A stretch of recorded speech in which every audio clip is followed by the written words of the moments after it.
Hey guys, welcome back to Free Drop Live. We'll be joined shortly by Nicole Garcia. Sorry, she's just stuck in a bit of traffic at the moment, but I had to actually go live before she joined, just because with this program you have to start within 10 minutes of your scheduled time. But if you haven't checked out my the first part of my conversation with her, go and check it out. Very, very interesting to hear how her career has progressed. And she started very, very late in the game, but has still found a way to bridge the gap between her and players who perhaps started at a younger age. So that's been super interesting. And just to hear how she's managed to deal with injuries and how she's ultimately overcome them and turned the corner just in time for COVID-19 to grace the world with its presence. I mean, she's certainly got an interesting story to tell, and hopefully she'll join here in a little bit to finish up the discussion. But just from my side, thank you so much for all of the support over the past, what is it now, the past 2 months. I mean, it's been absolutely phenomenal to uncover the stories that I've been able to, and chat to the people I've been able to. I mean, very, very blessed to be able to do this. And I mean, I think as much as I've enjoyed telling the stories of like friends of mine and guys that I sort of somewhat know, like Gary Kiger and Luca Filippi, and I did an audio podcast with Cole Cruikshank as well, a mate of mine who's playing college golf in the States. Like, as cool as that has been, and obviously not to forget Dale Hayes and Richard Sterney too. Those were also both phenomenal. I think it's more the stories that I didn't know a hell of a lot about that I've found most sort of rewarding and most stimulating. I think when you consider the story of someone like Sunshine Tour player Luke Jerling, who, I mean, he certainly hasn't had things all his own way throughout his career. He made a very, very bright start to his. Sorry, here's Nicole. Let's add it in. Hey Nicole, how you doing? Hello. Fine, and you? All good, no stress. The audio seems to be a bit better today. Yeah, that's perfect. Yeah, I've just stopped at a petrol station because I'm nowhere near home. So. Oh, shame. Sorry about that. That's so wild. It's fine. What? It just seems like everybody's out today. Yeah, it's wild. Phase 3 today. Yeah, a few days early. But thanks so much for taking the time. I'll try and keep it relatively brief, because I know must be a bit weird just chilling in the car. But it's fine. So I think where we ended off last time was we were chatting about your hobbies and things that you get up to off the course. Do you want to? You sort of started telling us about your. So I was saying that I have a bit of a strange hobby. I make furniture, so I make mostly big tables with big like matumi slabs and steel legs, and I do a lot of like the resin stuff, with the resin, 2 live pieces of wood with resin in the middle and that kind of thing. So that's my hobby. How did that come about? When did you start that? I think I started by I would just get like a couple of old pieces of furniture off of OLX for really cheap, fix it up, do all the DIY stuff on it, and then put it back on OLX so that I could pay for the next one, and then that's kind of how it started. Yeah. Oh, okay, so that's DIY. very, very cool. That's very, very cool. But I wanted to ask you in the last episode, so I mean, you've been on tour for the better part of 5-6 years now. Which is your favorite tour stop, would you say? My favorite tour stop is definitely Prague. Okay. Yeah, not so much for the golf. I mean, there's so many countries that the golf is really good, but the actual city is my favorite city in the world. Oh, really? Love it. It's beautiful. Yeah, very, very cool. So, whenever we go there, then we try and spend 2-3 days after or before the tournament, depending when we can, in the city. Yeah, it's an unbelievable city. So it's just beautiful. Very, very cool. How do you sort of bridge the lingual gap that exists? We're fortunate that in Europe a lot of people do speak English. Okay. But in the places that they don't, I mean, sometimes we play tournaments that are in more rural or more country areas where they're not really exposed to English. It does help to have girls on tour with basically any language. So, a lot of the time you'll have the girls who speak that language, they'll be able to help you at restaurants or if you have a problem or anything like that. So you are lucky that you're surrounded with a very, very multilingual group. Otherwise, Google Translate is very good.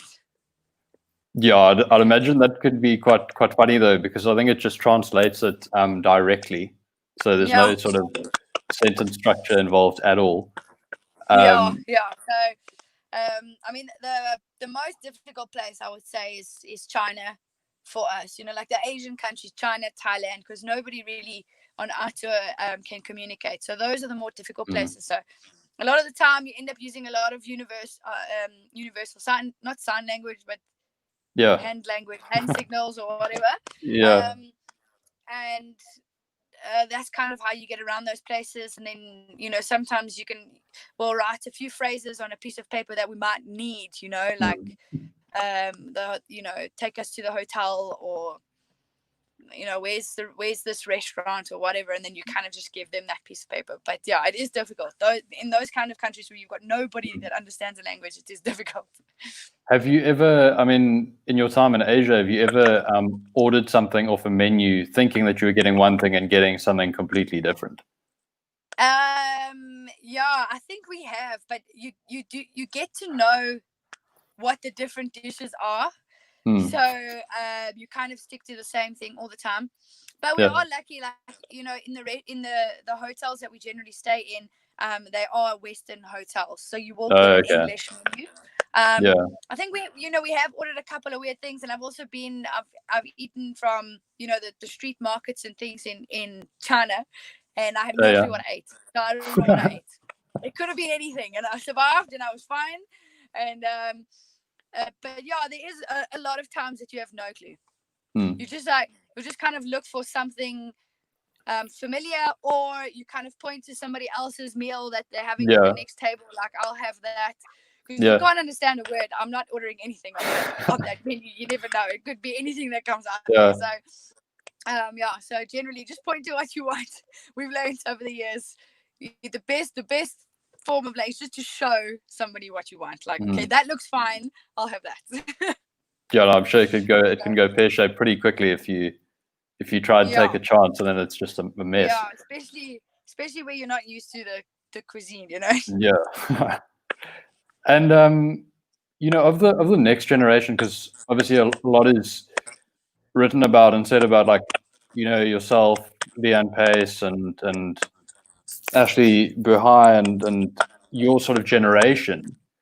Who of the next generation are you most excited by? I mean, they don't even need to be South African, but just the next generation that you come across.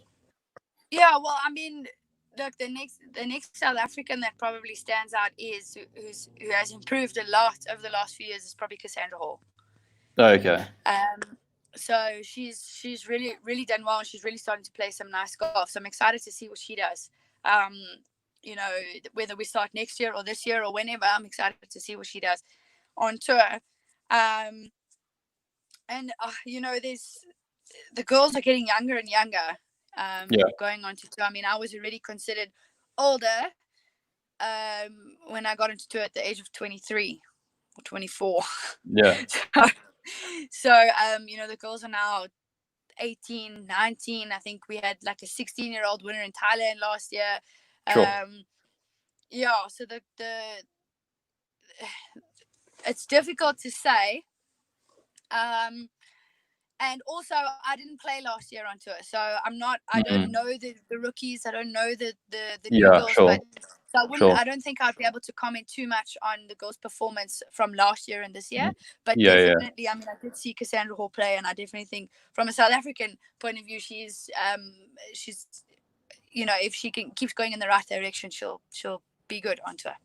And I mean, I was thinking, you've got a degree under your belt through Tux and things like that. Would you say that that's sort of having that security, like knowing that you had a sort of plan B, did that sort of free you up when you started playing? Yeah, definitely. I mean, it wasn't the end of the world if I didn't make it, or you've always got something to fall back on, or always be able to do something. And it did definitely help. I know a lot of girls that stopped school and never went to university, but then they never even ended up getting onto tour in the first place, and it's been really difficult for them. So it definitely made me a lot calmer. Not so much in that, if I don't make it, because it was a dream of mine. So you still have all that stress for, I want to make it, and I want to be on tour, and I want to play with the best, and I want to win, and all that kind of thing. You never really think like, it's fine if I lose my card this year, I've got something to fall back on. But definitely when I first started out, it did. There is a little bit of a cushion there. It's not like it's, oh my word, what am I going to do with my life if I don't play golf? It did help. It's a nice position to be in. Because if you chuck all your eggs in one basket, it can must be pretty daunting. It also, especially when I started out, and I told all the girls, in Grant's Academy and that, like, rather go and study, because you never know what might happen. You might, I'm not so, you might be in an accident, or you might break a leg, or you might, and then your golf's never the same. You might, 3 years ago, the week before I was going to LPGAQ school, I chopped my finger off. What? So that's so how did that happen? 2 years later, I had a hip operation. So you just never know. Like, I never thought anything like that would ever happen to me. So I didn't chop the whole thing off. Well, that's reassuring. If it was a little bit further down, I might not be playing golf today. So you never know. So rather have that security that because nothing is guaranteed. Doesn't matter how good you are in the world, something might happen. Look at some of the best golfers in the world.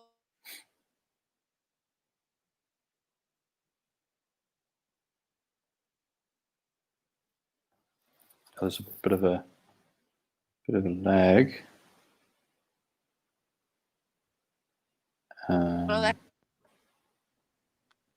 Sorry, you sort of broke up there. You were saying some of the best players in the world. Some of the best players in the world. I think I use Jason Day as an example, where he's struggling with some health issues now.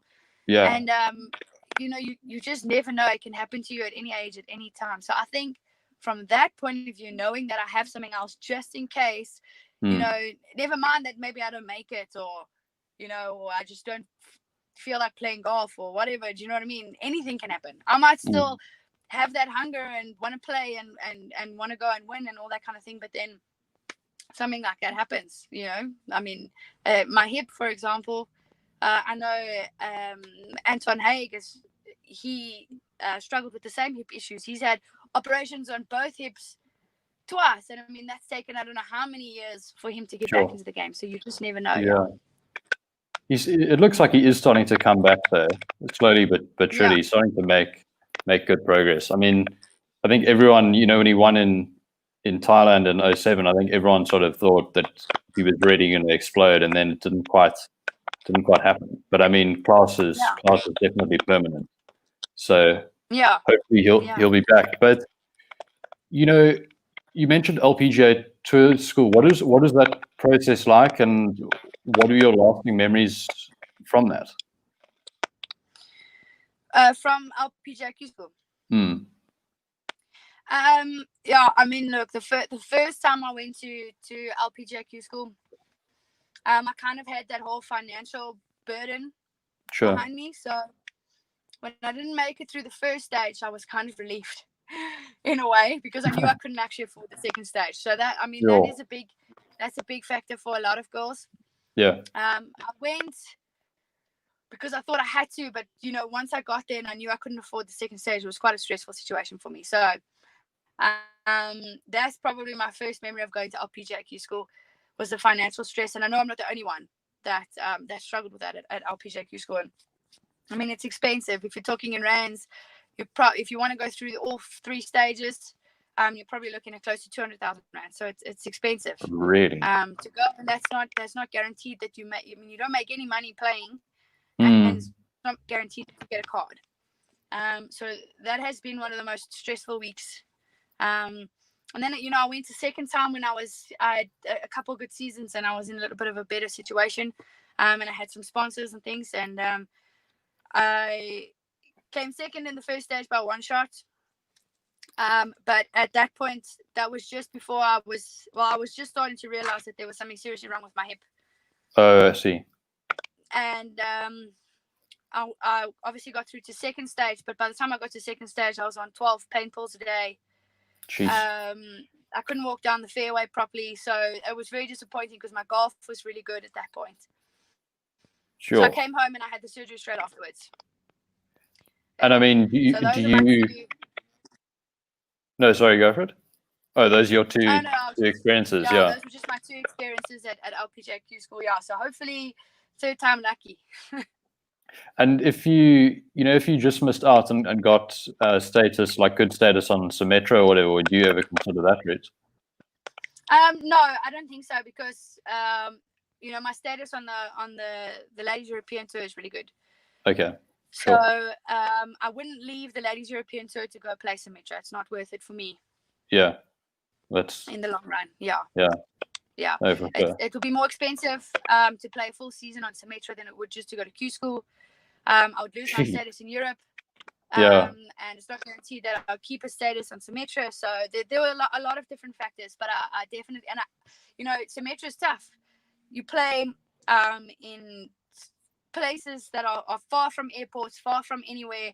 It's expensive. You've got to travel, in groups. You've got to drive far. You've got to stay in crappy accommodation. It's not an easy tour. All the tours that are just below the main tours, it's not easy. It costs you the same amount to be on those tours as it does to be on the main tours, but you're not making any money.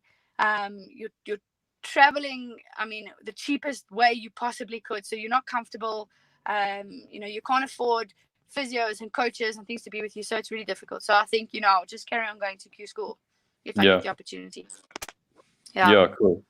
And then I was thinking about it yesterday, or whenever we finished the last interview. I was thinking, what is obviously you mentioned you are in a relationship with Grant now. What is that sort of like student / girlfriend / fiance relationship like? Yeah. Like where do you sort of draw the line? It can be difficult. I'm not gonna lie. No, I can imagine. But and also, Grant he's a very strong personality. So, and when he's coaching, he's got no time for feelings. So that can be very difficult. But I also have to understand that I don't feel like I'm going to get a better coach somewhere else. So if I want to improve, I kind of have to suck it up a little bit, and just get on with it. So it was difficult for about a year. We fought and I cried, and that whole like, why do you speak to me like that, and all that stuff on the range. And you don't speak to your other students that way. Why do you speak to me that way? So and that was quite difficult, because he would also tend to be quite a bit harder on me, because I wasn't getting the results I should be, and we were a lot closer to each other and all that kind of thing. So, but there came a point where I just decided, like, whatever he says, the way he says it to me, it doesn't matter. He's only doing it for my benefit. So just suck it up. Don't take it personally and get on with it. So I think the day that I decided that, and I think it was a bit of a shock to him too, because we had just had a fight on the putting green and I was crying and he stormed off and he was, I'm not coaching anymore and whatever. And I just kind of stood up and I went to the range where he was coaching Stacey Bregman at that time. And I just kind of said, okay, cool. So let's just, so what are we working on now? And you could see his face was kind of like, what just happened? And I just ignored what had just happened and I just carried on. And then from then on, it's been a lot easier. But that had to come from my side, not being so emotional, girls are generally emotional. And then when you put a loved one into it, and when they're being quite hard on you, and I'm not used to that. I mean, my old coach and I were very close, and he's a lot softer personality, so I'm not used to that kind of like, harshness. It was difficult for me. But yeah, like I said, once I decided, I just get on with it. He's doing it for your benefits. I was doing fine. That's super, super interesting to me, Cheetahs. But so I mean, obviously he played the tour for a few years prior to coaching. How much does he play these days, like competitively? He doesn't play competitively. No. At all? Is he just full time into the? He's full time coaching. I mean, his academy has grown so much, and he's got quite a few international players and Sunshine Tour players. So he is 80% traveling on the European Tour, the PGA Tour, the Sunshine Tour with his players, and then he runs his academy at home. But he's got a couple of really good coaches that they started coaching with him. So they coach the same style, they can pick up the same things, and they can bounce ideas off of each other. So they run the base at home here, and he travels quite a bit. Yeah, he's if he plays once every 2-3 months, it's a lot. Okay. Yeah. But I suppose in a way, it must be quite nice having that sort of financial security of coaching, as opposed to grinding, making cuts, and yeah. Well, I mean, that was the thing. Like he was a struggling pro, so and he'll tell you himself, like if he knew what he knew now, or what he understood now from an outside perspective, he might have still been on tour. He might have still been on the European Tour, the PGA Tour. If he had known what he does now from a coaching perspective. But financially, just way better. I mean, I remember one of his last years playing, he broke out in shingles from the stress. Sure. And just especially playing on the Sunshine Tour, you've got to be in the top 20 or so to be making a nice living. And he was on the border of losing his card, and those guys, they're not making enough money to live. So he was stressed, and he was also getting older. He was in his 30s, not making any money. He had a passion for coaching, but in the beginning he wouldn't really acknowledge it, because I think in his mind he kind of thought, well, those who can't teach kind of attitude, until he realized that he actually loved it. And this is what he was going to do. And you can kind of see that it was his passion with how quickly he has succeeded and progressed in the field. So yeah, it's wild. I mean, to be honest, like I'd love to have a chat to him and get into it and find out how, what that transition is like, because it must be pretty daunting, especially when you are sort of like, I suppose for a while he must have held out hope that it was going to work out from the playing side, and then that's wild, but mad respect. That's the hardest thing to like. He always says was the hardest thing to let go of, was that dream of making it. But he said there's a time where you eventually you have to be like, okay, you know what, I'm not going to be number 1 in the world. Like I'm not even number 3,000 in the world, so it's not going to work. And and I suppose everybody has to come to that point where they have to let go of what they've been working towards, since they were a junior, which is quite difficult. Yeah. No, and it's interesting, like how, guys sort of come to that realization at different paces.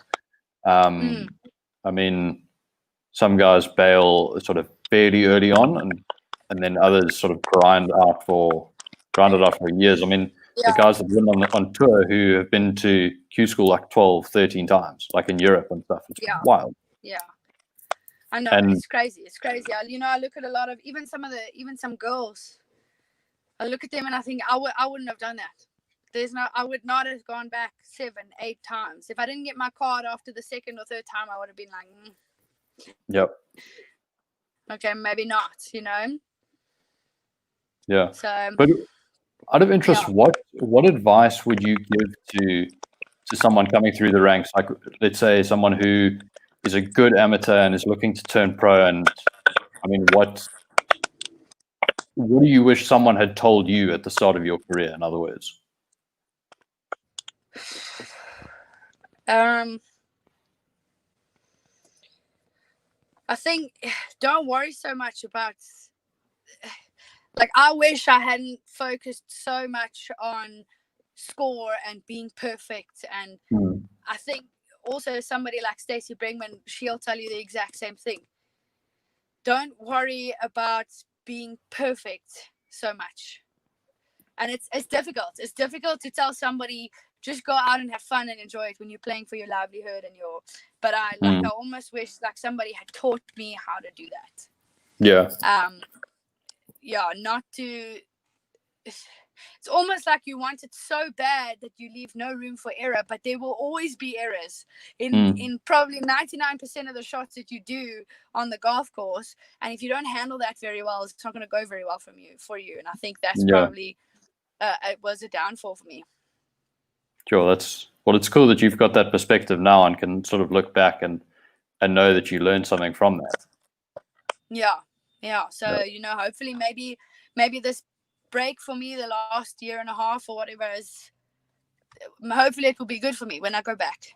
Maybe try to change a few things that haven't worked and just see what happens. And just finally, I mean, I think the men's European tour have said that they're going to start up again in the UK and in July. Have you received any communication from the ladies tour? Yeah, I mean they've been pretty good. They've been updating us all the time, but we are starting in middle of August with the Scottish Open and then the British Open. But you had to have been in the top 25 for the first 4 events or something that we played this year, because they played 3 events in Australia and then 1 in South Africa. So only played in South Africa. Yeah. So I won't qualify for the British. So we start Scottish and then British. And then it goes off into Europe, but I'm not 100% sure how they're gonna be able to do that, because you have to go into quarantine in each country and whatnot. So I think they're still waiting for a bit more information. Where the men have been lucky, I think they've got 6 events in a row in the UK. Yeah. So they'll be able to quarantine and then have at least a run of 6 events in the UK, which will be good for them. Yeah. Sure. But thank you so much for your time. Between Wednesday and today, I've thoroughly enjoyed it. And best of luck. No, thank you very much for having me on. So it was very cool. Cool. No, it was epic. Thank you. Sweet. Okay. Cheers. Chat soon. Bye. Bye.